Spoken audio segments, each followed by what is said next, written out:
The town of Oak Haven was a small collection of wooden buildings nestled in a wide, green valley, a place where everyone knew their neighbors and the church bell marked the time for both prayer and supper. On this particular Sunday the sun was warm and gentle, pouring its golden light over the folks who lingered outside the white-painted chapel, their spirits lifted by the morning service.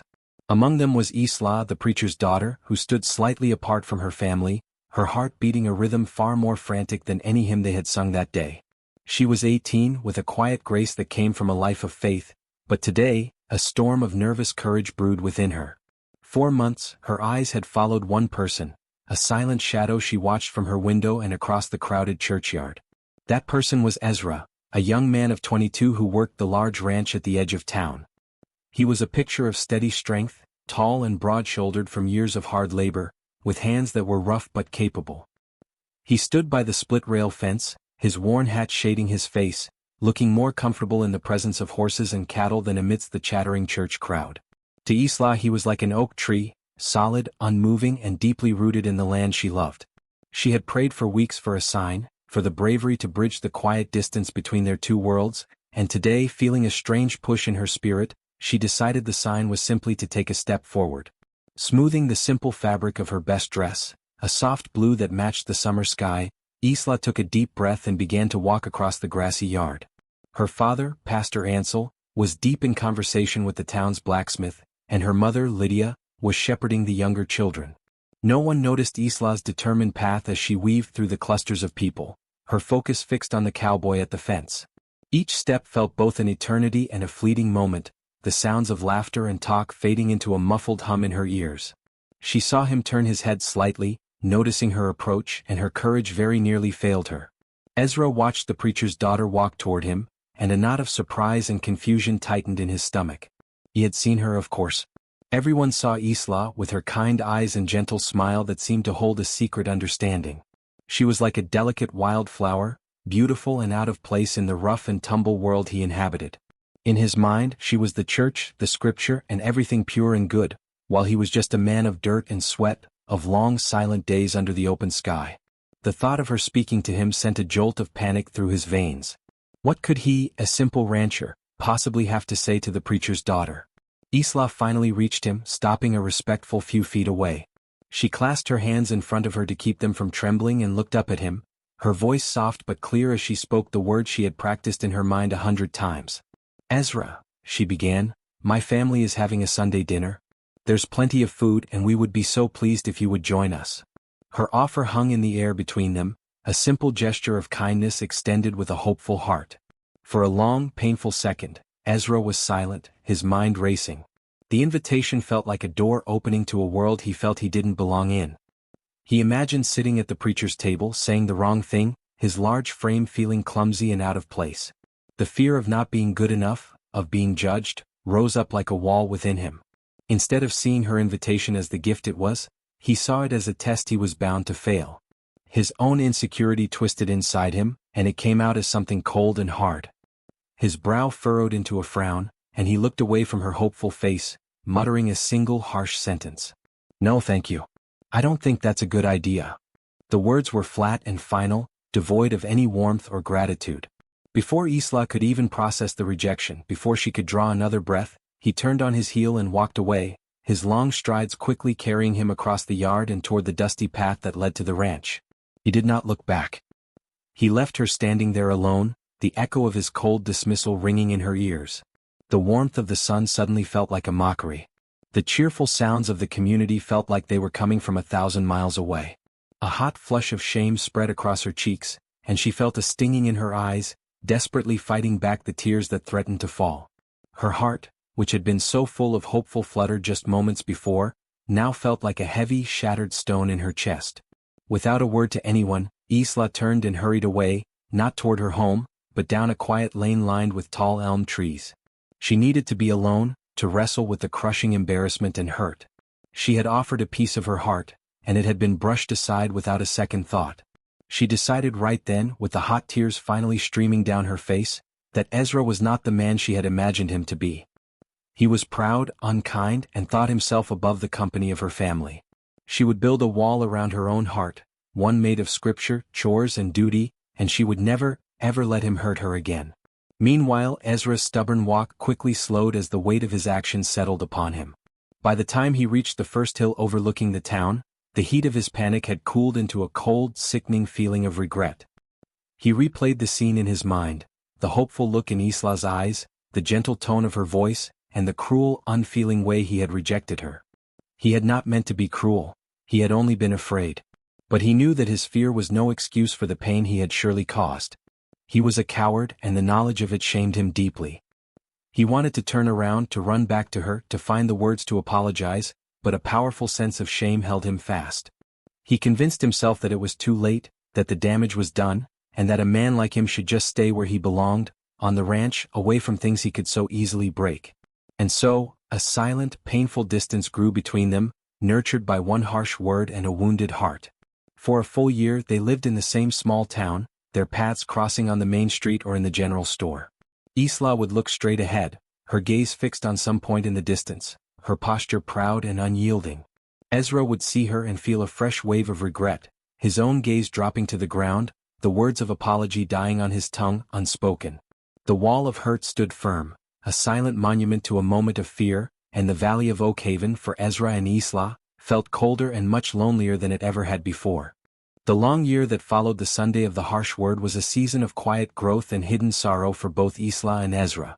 In the preacher's house, Isla poured her energy into her duties, her hands always busy with mending, baking, or arranging flowers for the church altar. She offered smiles to her family and to the congregation, but they never quite reached her eyes in the same way they once had. A part of her spirit had retreated, building a fortress around itself for protection. She still prayed each night, but her prayers for a kind and faithful husband became quieter, more general, as if she feared hoping for something specific ever again. She watched the seasons change from her window, the green summer turning to a blaze of autumn, then to a silent, white winter, and finally to the muddy thaw of spring, all with a heart that felt perpetually chilled. On the ranch, Ezra carried his regret like a heavy stone in his pocket. The physical labor of mending endless fences, birthing calves, and riding the vast open range under the wide sky did little to ease the burden on his conscience. He was a man of action, not words, and the one time words had truly mattered, he had failed utterly. He saw Isla from a distance sometimes, a solitary figure walking to the general store or sitting quietly in the church pew, and each sighting was a fresh pang of guilt. He began attending church services more regularly, not because he suddenly found a new faith, but because he hoped, in some small way, to prove to himself that he was trying to be a better man than the one who had spoken so cruelly. He sat in the back pew, his large frame seeming to fill the space, his head often bowed not just in prayer but in shame. The change in the weather was as sudden as Ezra's rejection had been. One afternoon in late spring, the sky, which had been a soft, pale blue, began to bruise with thick, gray clouds rolling in from the west. The air grew heavy and still, the birds falling silent as a deep rumble of thunder echoed through the valley. For Isla, the storm posed a problem. She had taken the family's small wooden wagon to visit a family on the far side of the valley whose youngest child was battling a fierce fever. Her mother, Lydia, had sent along a basket of broth and fresh bread, and Isla had spent the afternoon reading scriptures to the weary mother, offering comfort. Now, seeing the threatening sky, she knew she had stayed too long. She said a hurried goodbye, promising prayers, and started the journey home, urging the old, dependable horse to pick up its pace. The storm broke with a fury that was rare even for the unpredictable spring. A cold, driving rain fell in sheets, turning the dirt track into a river of slick mud. The wind howled, whipping the canvas cover of the wagon and startling the horse. Isla, soaked to the skin and shivering, held the reins tightly, her knuckles white, speaking calming words to the nervous animal that were lost in the roar of the wind. Then the inevitable happened. The right front wheel slid into a deep, hidden rut created by the deluge, sinking axle deep with a sickening final lurch. The horse strained against its harness, but the wagon was stuck fast. Isla climbed down, her boots sinking into the mire, and pulled on the horse's bridle, but it was no use. She was alone, trapped in the raging storm, with darkness beginning to fall. A feeling of genuine fear, cold and sharp, pierced through her usual calm. She bowed her head, the rain mixing with the tears on her cheeks, and whispered a prayer for help into the wind. It was on this same tempestuous evening that Ezra was making his final rounds, checking on a herd of pregnant heifers that were grazing in the upper pasture, a stretch of land that bordered the very road Isla traveled. He pulled his oilskin coat tighter around his shoulders, his hat pulled low against the stinging rain. He was about to turn his own horse for home when a movement down in the gully below caught his eye. Squinting through the downpour, he recognized the preacher's wagon, tilted at a desperate angle. And then he saw her, a slight figure in a drenched dress, pulling helplessly at the horse. His heart seized in his chest. Without a single thought for himself, he dug his heels into his horse's sides and rode down the slope, his powerful ranch horse navigating the slippery ground with sure-footed ease. He was at her side in moments, dismounting in one fluid motion. "Isla," he called out, his voice firm and clear, cutting through the storm's noise. She looked up, startled, her face pale and streaked with mud and rain. For a fleeting second, he saw the old hurt and wariness in her eyes, but it was quickly replaced by the stark reality of her danger. Ezra did not hesitate. He went straight to the frightened horse, placing a steadying hand on its wet neck, speaking in low, soothing tones that immediately calmed the creature. "Easy now, fella. Easy. We'll have you out in a moment." His confidence was a tangible force. Then he turned his attention to the wagon. He positioned his shoulder against the wooden frame, his boots finding precarious purchase in the mud. "When I lift," he instructed Isla, his voice calm and commanding, "you lead the horse forward. Just a gentle pull." With a grunt of immense effort, every corded muscle in his back and legs straining, Ezra lifted the heavy wagon wheel from its muddy prison. It was a feat of raw, selfless strength. Isla, seeing her chance, tugged gently on the bridle, and with a great, sucking sound, the wagon came free, rolling onto solid ground. The entire event lasted less than a minute, but in that minute, the image of the proud, dismissive cowboy was replaced by the reality of a strong, capable, and rescuing man. Wordlessly, Ezra took off his own dry oilskin coat and draped it over Isla's trembling shoulders. The warmth from it and the simple, gallant act was a shock to her system. He then led her to a large, ancient oak tree whose thick branches offered a partial shelter from the relentless rain. Here, under the rustling leaves with the storm still raging around them, the wall between them finally crumbled. Ezra looked at Isla, her small form dwarfed by his coat, and knew this was his only chance. The regret of the past year, the weight of his silence, poured out of him. "Isla," he began, his voice thick with emotion, no longer hiding behind pride or fear. "What I said to you that day, it was the worst mistake of my life. I'm truly deeply sorry. I was a fool." He looked down at his muddy hands, then back into her eyes, his gaze honest and raw. I thought a man like me who works with his hands and doesn't know fine manners, wasn't good enough for a preacher's daughter. I was scared of saying the wrong thing at your table, of not belonging. My fear made me cruel and there is no excuse for it. Please, can you find it in your heart to forgive me?" The gentle and respectful courtship of Ezra and Isla became a quiet, cherished rhythm in the life of Oakhaven, a living testament to the power of a second chance and the mending of a broken bridge. Their time together was always filled with purpose and chaperoned with care, often by Isla's mother, Lydia, who would sit on the porch with her mending, a soft smile playing on her lips as she watched the young couple walk through the garden, their conversation a low, earnest hum. Other times, Pastor Ansel would accompany them on walks, and Ezra would speak with him man to man, sharing his hopes for improving the ranch and his growing understanding of the scriptures Isla so loved. He was no longer the awkward, fearful boy from the churchyard, but a man intent on proving his worth, not through wealth or words, but through the steadfast quality of his character. As the summer deepened, so did the bond between them. They spent long golden afternoons on the ranch, with Isla watching as Ezra patiently trained a young colt, his movements slow and confident, his voice a steady murmur.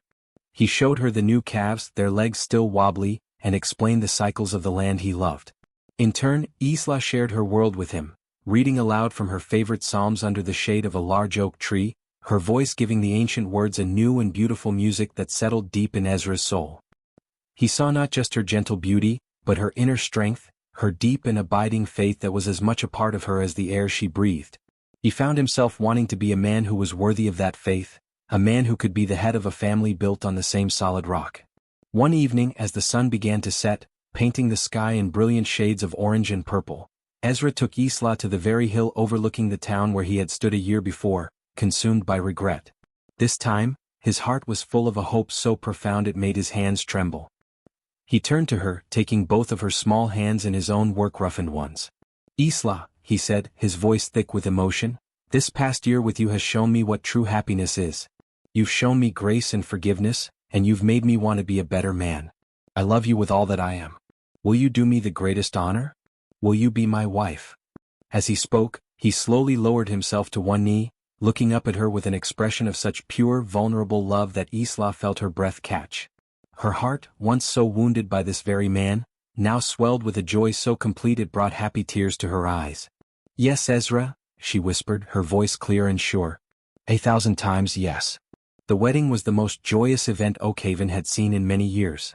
It was held in the little white church, filled to bursting with friends, neighbors and fellow ranchers, all of whom had watched this love story unfold. Isla wore a simple but beautiful dress of ivory cotton, her face radiant beneath a delicate lace veil that had been her mother's. Ezra stood tall and proud at the altar, his best suit brushed clean, his eyes shining with unshed tears as he watched his bride walk toward him on her father's arm.